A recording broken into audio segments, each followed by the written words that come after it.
Thanks, Blair.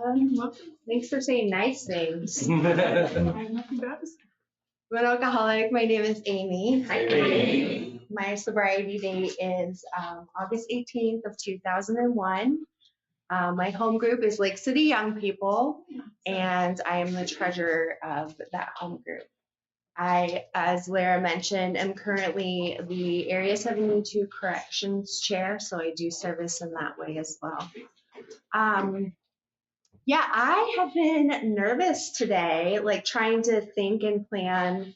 And one of my first sponsors said, that's because you're nervous because you're getting ready to tell the truth. And that's very true for me. I mean, not that I walk around lying all the time, but it's the matters of the heart. And so I took my first drink when I was 12, and I blacked out. It was great. I planned my first drunk. I waited until my parents were out of the country, and I had this babysitter from college, and I drank a bunch of tequila. I don't know how much. And I really just wanted to have fun. But I also had this hole in my soul. I have always felt like something was missing. I can remember feeling that as a little girl. And some of the things, that happen in life kind of stamped that, like, yeah, that's true. There's something missing from you. So things like my dad left when I was 2 years old. Being told I'm a difficult child because I was, being put on medication at 6 years old so that I could be normal. So there were like little messages that little alcoholic Aimee took, and it really like solidified the belief that there was something missing. And I can still very much do that today too, depending on, if I'm going to choose heaven or hell in my head. So I took my first drink at 12. The babysitter came home. I mean, she was out late. She came home. She freaked out, put me to bed. I didn't get sick. It was amazing. I woke up drunk. I was ready to rumble and go to school. And she sent me to school. I'm sitting there. I smell like booze. I look like crap. And this girl named Vanessa, we were kind of friends. I kind of liked her. I tried to like her. She leaned over and she was like, you smell like booze. And first of all, who says booze at like 12 years old? But, and I was like thinking like, oh my gosh, she's going to raise her hand and tell on me, like, this is it. I'm in trouble. I mean, I was already in trouble with my parents because, that, and I looked at her and I was like, yeah, so, and she was like, that is so cool. Check. Green check right there. Green flag. Let's go. So I was a thief. I mean, at 12, I chased that feeling. And so I stole my alcohol from my friend's parents, from my parents. I would do things like, so tampons and alcohol so that I could be drunk at school. And when I learned how to drive, I had this hard plastic cup, and it had not one shot. I drew on there, not one shot line, but a double shot line. And I would take the booze on my way to school in the morning and pour, and I would do more than one. I don't even know why I drew a line. It should have just been a glass. But and I would drink on the way to school. And at that time, therapy was very much a thing. Oh, let's throw her in this. Let's read this book. Let's put her in this activity. So I had a very well-rounded childhood. My mom married my stepfather when I was 6. He has been a dad to me in every single way. And I wanted for nothing. I'm very privileged lifestyle. And so I was getting in trouble, but my mom sent me to a therapist who smoked pot, and so that was okay. So I went home and told my mom I could smoke pot, and that didn't fly. So she removed me from that therapist, and it was just always psychiatrist, medicine. Let's find the thing. And my drinking progressed, and I was a blackout drunk, and I liked to take my clothes off and go swimming. And I would do that by myself. I put myself in dangerous situations often when I was drinking, and I would come to in bad places, and bad things happened. Um, I I managed to graduate from high school, and I went off to college, and I remember just blackout after blackout after blackout. And I ended up having to move home. And I met this therapist. Like, my parents were like, this is a problem. You're living in our house. Like, this is what you got to do. You have to be home by 3 a.m. and da da da da. I couldn't even do that. I would stay out all night. I couldn't do it. And I was a liar and a cheat and a thief. I was all those things. And I knew better. And here I knew better. So then it was like murdering my soul. But I met this therapist who said, I can teach you how to control your drinking. I was 21. And that's everything. I mean, that was the answer. He was an angel sent down from God in heaven. And so we made this chart. It was scientific. According to my height and weight, we figured out how many mixed drinks or beers I could have per hour. And we landed on 1 per hour. No shots, which was almost a deal breaker for me. And I abided by this. I was like, I can do this. So I would go to the bars and I would go to the clubs, and I would order that drink at 7:30, 6:30, and pound it, because that's the way I drank. I drank for the effect. I never drank for oh, this is nice and sweet, or this is nice and smoky, or I drank for the effects of alcohol. And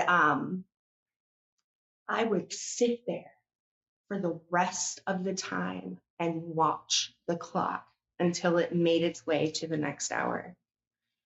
And I couldn't freaking get drunk. I mean, maybe I could, and after 10 hours, but I couldn't drink the way that I wanted to drink, which was just to get obliterated and black out and make a mess of things. And I was super dramatic. I mean, I kind of am still, but I was super dramatic. Like, what you see up here is multiply it by 10,000 and then add on drunk Aimee. And it's just a lot, And so I became isolated because people couldn't handle being around me, and I don't freaking blame them. And so I did drink a lot alone towards the end, and I would, I got into the cough syrups and the NyQuil, and that was before I could, I would steal that from the stores. And so what happened was, I realized one night that this controlling my drinking thing isn't working, because I'm not drunk. I can't get drunk. And I tried to kill myself, because that was the solution that I had. I didn't have Alcoholics Anonymous. And I almost succeeded. I went to the hospital. They put me in the psych ward, ran amok there. That was kind of fun. Little vacay. And then mom and dad said, you have to go to treatment or get out of the house. And I was like, they were like, you can pack 1 bag and you can't take the car. It's like, I'm in the middle of Indiana. What do you want me to do? Roll down the road? There's nothing around in Indiana. There's corn, and literally. And so I was like, well, I'll go to treatment. And they were like, Minnesota or Southeast Florida. And I'm like, do you even need to ask? And so I traveled down to Southeast Florida on August 18th of 2001, I made a point to sit in the bar at the airport on my layover and not have a drink so that I could go there and tell them indeed that I was not an alcoholic.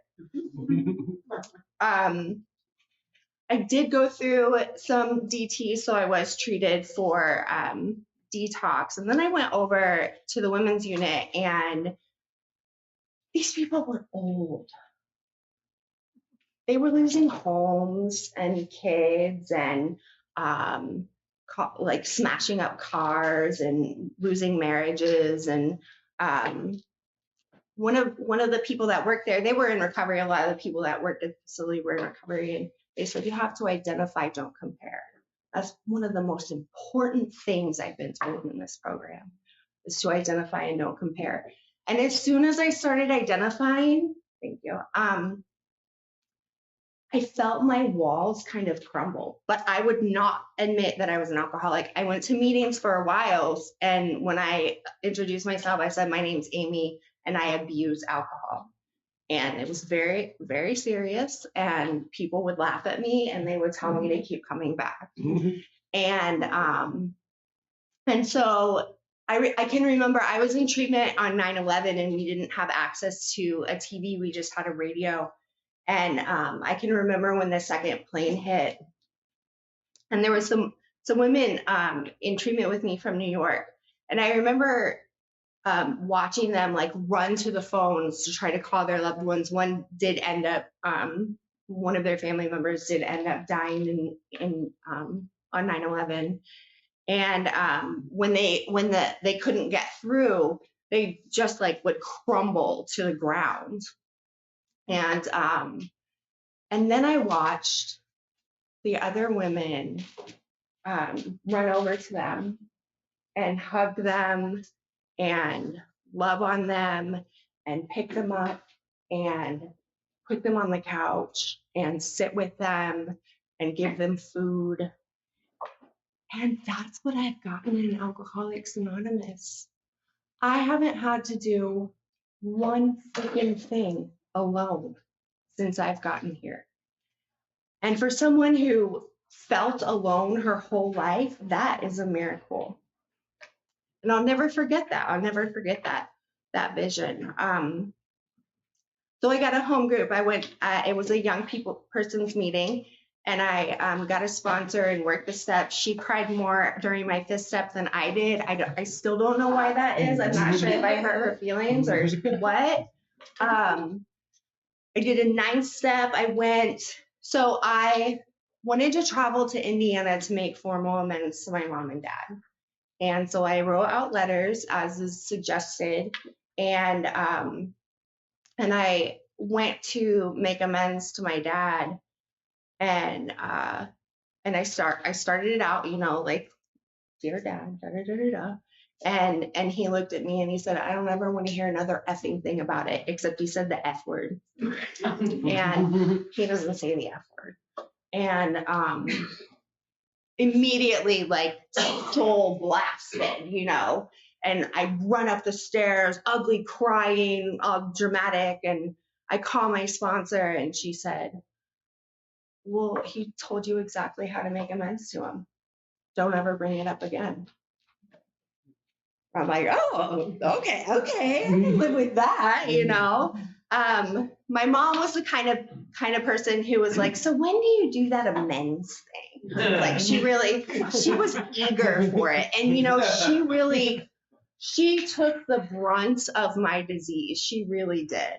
And so that amends, it was very surfacey, and we're still, 24 years later, we still are kind of, obviously we're working on our relationship, but I'm still having like memories that I remember. And so I still go to her occasionally and will say, hey, I just remembered this, is it true? Because a lot of things, I don't know what's true or not. And then we'll talk about it, and I have the opportunity to make things right, even today. something that's kind of been heavy on my heart. So I moved here with 10 years sober, and I moved here married. He was a butthead, and he decided that he wanted to go sleep with women. And so a year after I moved here, he took off with the other woman. And I've been in Alcoholics Anonymous though. I came here, I found a home group. I didn't want to. A lot of what I do, I don't want to do. And oftentimes I'll be in like a really good mood. Like after this, if someone like wants to make plans with me, I'll be like, yeah, totally. And then, like when it's time, I'll be like driving there crying in the worst mood. Like I do a lot of stuff that I don't want to do. But like I didn't want to come here. I mean, it's a far drive, it's cold, it's rainy, and like this is amazing. And Alcoholics Anonymous totally works in my life like that. But when I moved here, my best friend died from this disease. She died in China, and I just kind of want to talk a minute about that this disease can be fatal.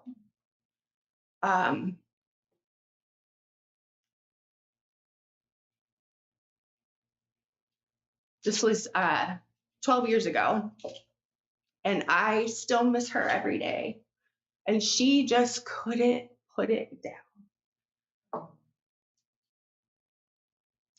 I just remember during my first set being scared. I was scared to pick alcohol back up. I did identify and I didn't compare.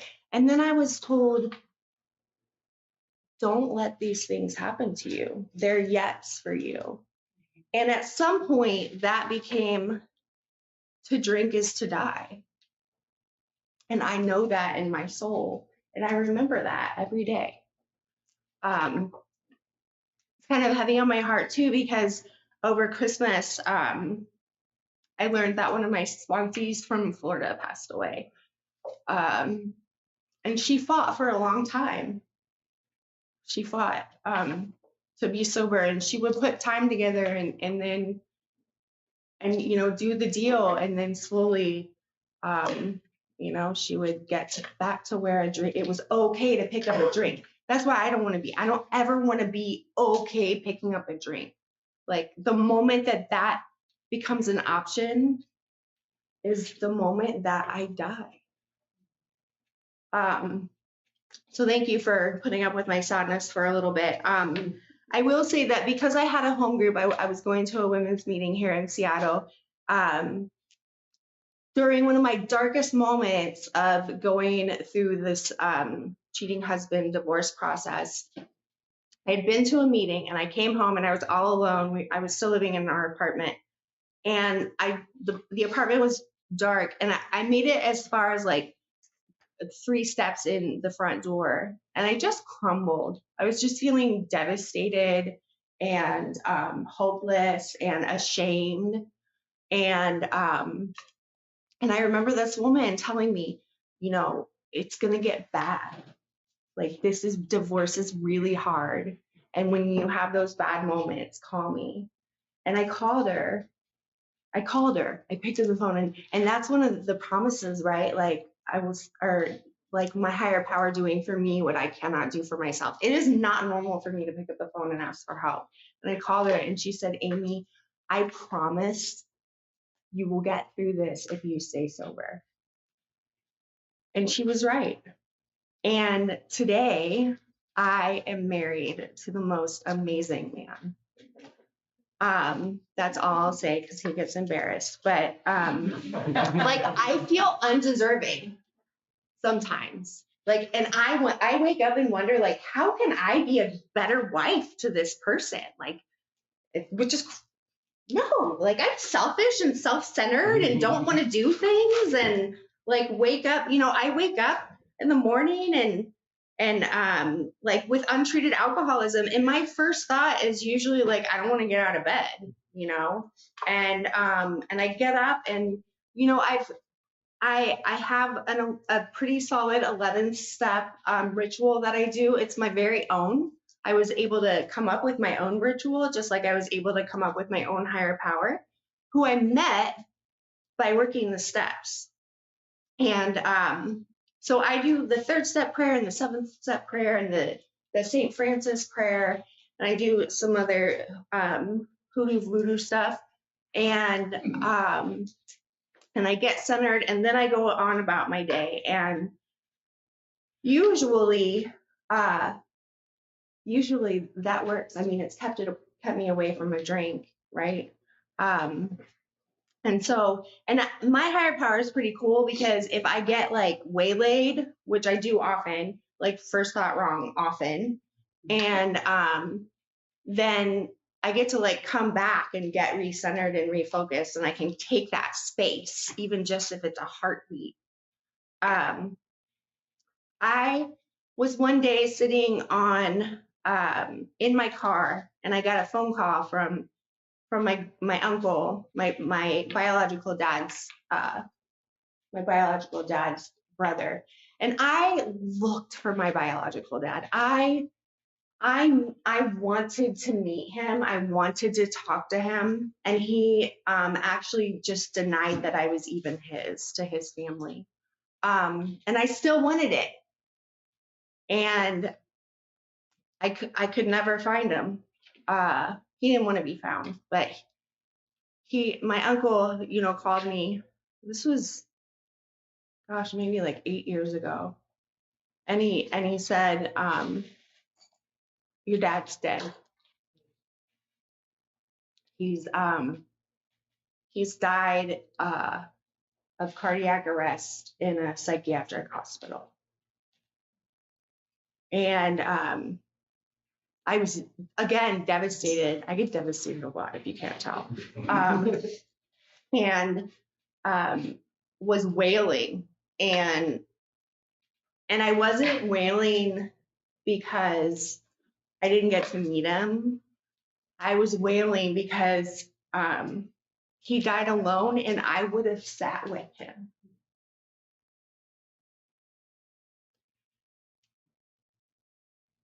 The type of healing that has been allowed because of Alcoholics Anonymous is just insurmountable.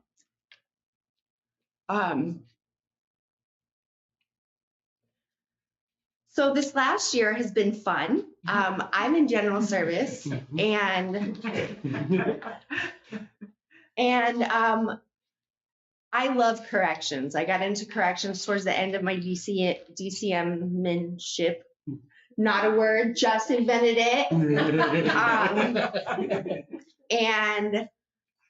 So I get to go into Monroe Prison on Thursdays, and I go to a meeting there with sex offenders and people that are incarcerated for pretty serious crimes. It's one of the best things that I do. They're my favorite meetings. I also go to I do have a second home group. It's an online home group, and it's on Monday mornings, and it's an LGBTQIA meeting that's run by 2 different prisons in Ohio. And man, the messages that are in there are just amazing. I have some pretty decent hardcore psych issues, and I'm not going to spend a lot of time on that. But I do want to mention it because I have had to seek outside help, and I've had to do exactly what the outside help has told me to do. And at some point, one of them became untreatable. And so I started going through a process last January. And because of the process that I was doing, I couldn't drive and I also lost my memory. So I don't know if you can imagine the first corrections quarterly last year, but I'm sure it was hilarious. I don't remember it though, so you know, I'm sure we had fun. Hopefully we did. Let me know what you hear. And I just have to say, you know, that the moments that Alcoholics Anonymous showed up for me, I don't think I missed one home group meeting. And I, you know, that's Monroe to Seattle. So it's a 45-minute drive. I had friends that would come pick me up in Monroe and take me to hockey games and basketball games, and